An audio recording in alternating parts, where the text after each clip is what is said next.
Welcome to RadioOnFire.com, home of sports talk with Pebbles, giving you sports from a woman's perspective. Now, here's your host, Pebbles. Welcome, everybody, to Sports Talk with Pebbles. I go by the name of Dominic K. Pebbles, how you doing? I am great. How are you? Wonderful as always. Definitely, we want to remind people you can check out any past episodes of our show, any show on RadioOnFire.com. At that website, you can go to iTunes, type in Radio on Fire, Stitcher Radio, a lot of other definite, outlets. Definitely shout out to shot97.com, of course. So today and every week we talk about sports topics, and Pebbles, you are the host. The host. Yes. So what do you have? I'm the host. What do you have? Okay. We're going to start off, this whole Mike Brown, Ferguson thing has just been the news. Everybody's been talking about it. Some are upset, some are okay, some just don't know what to do. They just want to fit in. They want to protest this way, that way. So, 5 of the Rams players decided that before the Sunday's game, they were going to walk out on the field with their hands up. In support of Mike Brown. Yes, definitely. Now, they were suggesting that they be fined. I'm gonna say the police department. They thought it was just disrespectful and adding fuel to the fire. I'm summing it up from what they said. It's adding fuel to the fire. I don't see it that way. What are your thoughts about the situation? I don't think it's adding fuel to any fire. I think that sports figures are looked to give their opinion on various topics, and I think that they were clearly showing their support for Mike Brown and his family, and they do not agree with the grand jury's decision to not indict Darren Wilson. Do you agree? Do I agree with their right to voice their opinion? Absolutely, I agree with that. Do you agree with the decision? I do not agree with the decision for them not to file charges and indict Darren Brown. I think that they should have indicted him. Okay. I agree with that as well. But according to the St. Louis police officers, the St. Louis Police Officers Association called for the players involved to be disciplined. I don't understand why, but they want them disciplined for, and they want them to do a very public apology. And for what?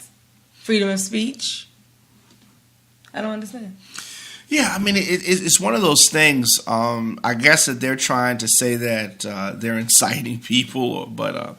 They definitely can give their opinion. Freedom of everybody speech. knew. And here's the thing: they didn't say anything. They just, did a put the hands up, out. walked out. Now, the police department is also saying that they forget that these people that are out here rioting and looting and all of that are not the people that's buying the NFL's products. Now, that's what they said. What do you mean? So I guess that's like a threat, like him saying, well, remember, we're the people who are buying, jerseys or whatever, and supporting them. That's what the police department and the rioters are too. They're buying everybody likes football. Come on. And that's the mess that they said. But in the end, there is no fines going to be, dished out because, NFL loves to fine. But they're not fining them at all, so it is what it is. Right. So, moving right along. Yes, today I have on my 27, my Ray Rice. I don't know if they can see that. Can they see that? See, they can see it. See. Okay, 27. Let me move over a little bit. Move over so they can make sure they can see. 27. They can see. Okay. Yeah, so of course I have to talk about Ray Rice. He wins the appeal and is immediately eligible to play. The question is, where is he going to go? The question is, who wants to deal with everything that comes along with accepting Ray Rice on the team? It's a lot of speculation. 1 minute it's, at least 2 teams has confirmed, the other nobody has confirmed. I don't think anybody wants to confirm that they're looking at Ray Rice because the backlash or potential backlash from the fans who don't agree with them even looking at Ray Rice might be too much for them right now. But there's a lot of teams that will need him next season. I don't think it's going to happen this season. It's too close to the end. Well, I will say this. I was back and forth about the whole situation with Ray Rice and his wife. Yeah. But if I was Ray Rice, people didn't like this, but I would go to the Steelers. I really would. It's a rival. The Ravens just turned their back on them. You suspend me for 2. When the commissioner said indefinitely, that didn't mean just fire me. They just fired him without. Now look at this. He did all of this, and now it's reversed. And now it's oh well, he can have a job doing what? Doing what? He wants to play football. He don't want to do anything else but play football. So I would go to the Steelers, and if the Steelers are looking at him, they're not going to say out loud, oh, we're looking at Ray Rice. Y'all going to find out when he signs with the Steelers, and then he be playing against us, and I'm still going to be rooting for him. But, of course, I would want my team to win. But I want to talk about some of these comments that both him and Janae made in their recent interviews. Now, to people that are, maybe casually following this case, who is Janae? Oh, I'm sorry. I said Janae, his wife. Janae Rice, okay. Okay, I'm sorry. Okay. Janae has finally opened up. I think she should be quiet, just period. When she speak, I just can't take it. But they both have done, interviews, and, Ray Rice is willing to sacrifice, he says. He says he's willing to not play football anymore. He'll be fine with that. But he's been reinstated, so that's clearly not. He's going to play football, clearly. Well, he's speaking in terms of if nobody picks him up. There's nothing he can do if he's not picked up. That's true. If he's not picked up next season, then it's probably not going to happen. Right. Now, he's saying he hopes for a second chance. But, if it happens, I guess. He said he would adapt into the life. Yeah, seeing how either way they're going to have to pay him, so he'll be fine either way. Yeah, So you said she needs to be quiet. In reference to what she's been saying in her interviews and he's been saying, what is it about what she said that you find, funny style? It's just some of the things that she say sounds like a battered woman. This wasn't just that she one is a time. battered woman. No, listen, but what they're saying is, and I do agree, all couples have their, their little tiffs and their arguments here and there, but the way she's making it sound is you sound like a battered woman. I've heard battered women talk. I have a friend who is battered. She knows she is. She's just not ready to leave for whatever reason. But that's who she sounds like to me. And a battered woman watching her would probably say the same thing.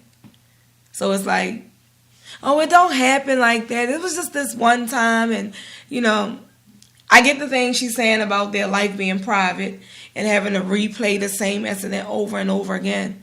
But, just... You said your piece. Please don't do any more. Here's the thing. Because they have videotape of that, when they play it over and over again, if somebody sees it on TV or she's walking somewhere and she sees it, I can get that. And she could say that and not be a stereotypical battered woman. She's obviously a battered woman because she was, hit. Yeah, but when you say it only happened that one time, nobody believes that. I'm just saying...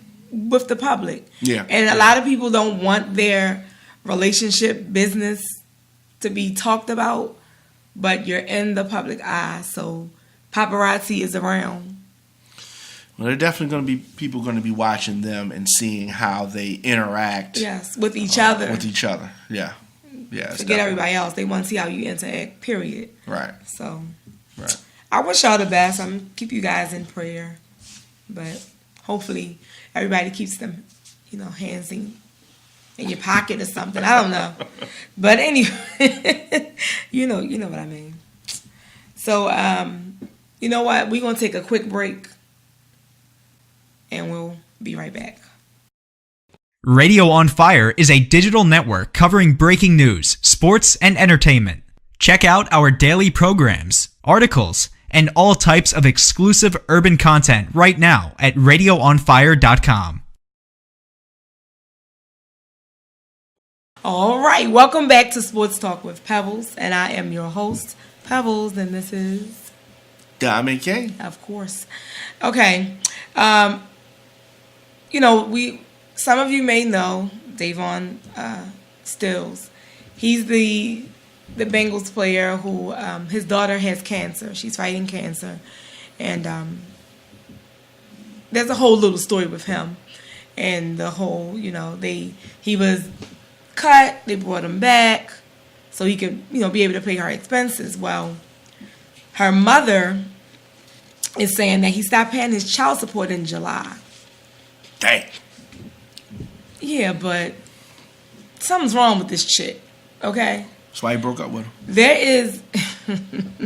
There is no court order in place, but she's saying that they had a verbal agreement, and the only reason that he stopped paying is because she won't move the child to where he wants her to move the child.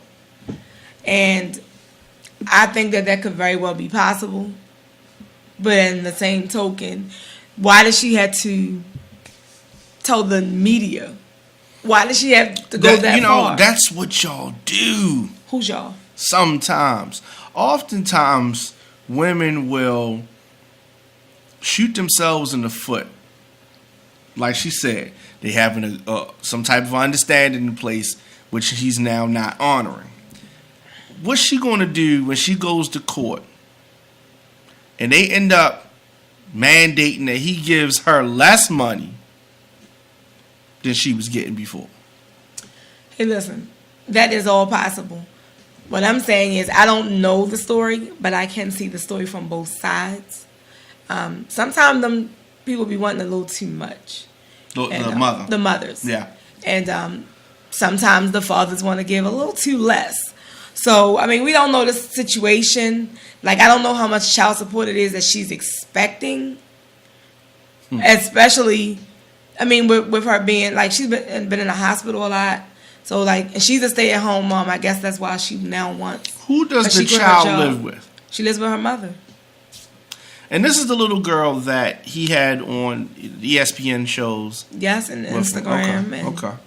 Okay. Yeah, but I mean, I don't know. I don't even know what their agreement was. Clearly, nobody does. You know what I mean? Yeah, it was like that part is being kept private, but it's gonna come out. She should have kept all of this private. There's no court order in place. A lot of people have to worry about a court order. Yeah, but I think she should just go ahead and just let it. I don't know. I can't say let it go because I don't know what's going on. So y'all come on and tell us. Come on, girl. Come on out and tell us a little bit more because I don't. There's something else to this. Yeah. So anyway, I'm gonna move on. I can't resist it. I'm from Baltimore, so I have to shout out to Baltimore high schools who have really excelled. These two high school football teams, they have won. They're on their way to a championship game this upcoming weekend at M&T Bank Stadium, where the Baltimore Ravens play. I will be there for one of those games. I don't think I'm going to be there for the second one. But I want to give a big shout out to the Dunbar Poets of Baltimore City. They are headed to the Class 2A state championship game. They beat Kent Island 24-21 to make it there. So they'll be playing on this Saturday. So good luck. Hope you guys win. Big ups to Dunbar Poets. Now I also want to shout out, of course, the Douglas Ducks of Baltimore City as well. They're headed to their Class 1A state final. They are 26-0. So like I said, I just want to give big ups to these two Baltimore City high schools. They have done great. Yes, kudos to them. Before we get out of here, I definitely want to get your thoughts on Charles Barkley, the very outspoken, NBA analyst and former player, is never one to not have a comment on everything. He recently said that he agreed with the grand jury's decision to not indict Michael Brown's killer, Darren Wilson. And he also went even further to say that the looters were scumbags. And, they can't even be considered to be African Americans. And so he sided with the police and clearly, showed you where he stood with regards to that issue. What are your thoughts on that? And Charles Barkley.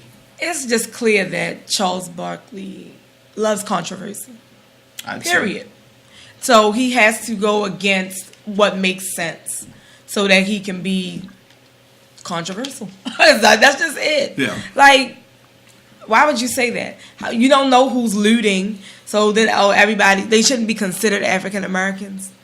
I don't understand that. Yeah. Where did that come from? You're African American, so I mean, I just don't see how you can look at that evidence and not come away with an indictment, police officer or not. I don't see it. If you look at, and every state is different, I know this, but there's some clear cases where same circumstances, an indictment would have happened. But I think the police officer part really sets and think about it, less evidence. Yeah, you know what I mean. Clear. So it's just like this is all bogus. So whatever happens in Ferguson, and then look, one of the witnesses, turns up dead. One of the people who testified for the grand jury. It's like, wow, I don't know.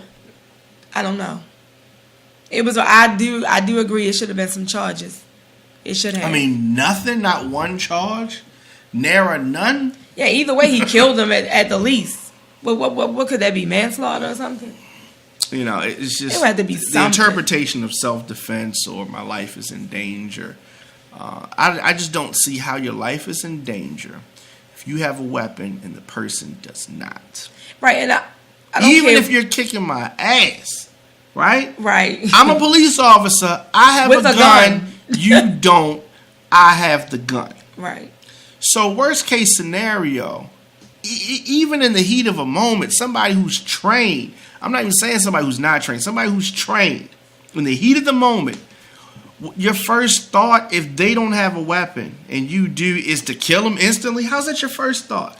If they have a gun and I have a gun and it's my life or yours, okay, I might concede that one. Right. But you're unarmed, I'm armed. And I'm an officer of the law. I'm shooting you in your leg, your foot, your knees, something to slow you down, but not kill you. That Mike Brown charged him. Why am I going to charge you and you have a gun? Your bullets are going to hit me before I get to you. I just don't. I don't buy it. I mean, even going with the whole he was a bully, he was a thug thing. He didn't bully the police. But even if you go with that. He didn't have to kill him. He could have slowed him down with a gunshot and cuffed him. Right. If that's what it was. I agree. He could have done that. One gunshot to the leg, he would have stopped. Two gunshots to the other leg, he's not moving anymore. Right. As far as running or charging you. Right. He could have been cuffed and but whatever. This situation happens around the country. I don't think that this is the last instance. Of course, you saw the 12-year-old child that was killed with a toy gun.